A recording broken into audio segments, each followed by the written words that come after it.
లోకేష్ కనగరాజ్ దర్శకత్వంలో రజనీకాంత్ హీరోగా వచ్చిన కూలీ మూవీ ఆశించిన స్థాయిలో హిట్ కాలేకపోయింది. సాధారణంగా లోకేష్ సినిమాలంటే వేరే లెవెల్ ఎక్స్పెక్టేషన్స్ ఉంటాయి. అందుకే లోకేష్ యూనివర్స్ స్థాయికి మించి కూలీపై అంచనాలు పెట్టేసుకున్నారు. కానీ అంచనాలు మొత్తం తారుమారయ్యాయి. ఈ మూవీకి మిక్స్డ్ టాక్ వచ్చింది. లోకేష్ వీకెస్ట్ రేటింగ్ అంటూ విమర్శలు కూడా వచ్చాయి. అయితే కూలీ రిజల్ట్ పై ఫస్ట్ టైం లోకేష్ స్పందించాడు.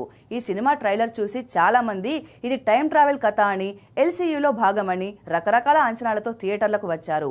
అవేవి ఉండవని నేను రిలీజ్ కు ముందే చెప్పాను. అయినా వాళ్ళు పట్టించుకోలేదు. అందుకే వారి అంచనాలకు తగ్గట్టు మూవీ లేదు. దానికి నేనేం చేయలేను.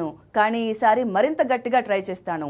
ఆడియన్స్ ఊహించలేని కథతో సినిమా చేస్తాను అంటూ ఇంట్రెస్టింగ్ కామెంట్స్ చేశాడు లోకి.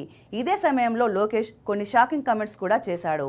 సినిమాలకు 100 కోట్లు వస్తేనే సక్సెస్ కాదు. అలాంటి సినిమాలు మాత్రమే చేయాలంటే కుదరదు. కొన్ని సినిమాలు అంతకు మించిన విలువలను పెంచుతాయి అని అన్నాడు.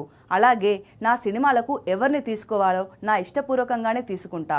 నా సినిమాలకు అనిరుద్ ఓ ప్లస్ పాయింట్. అతను లేకుంటే నేను అసలు సినిమాలే చేయను. ఒకవేళ అతను రిటైర్డ్ అయిపోతే ఏఐ మీద ఆధారపడతానేమో గానీ వేరే వాళ్లతో చేయను. కాకపోతే దానికి ఇంకా టైం ఉంది అంటూ సంచలన ప్రకటన చేశాడు లోకేష్.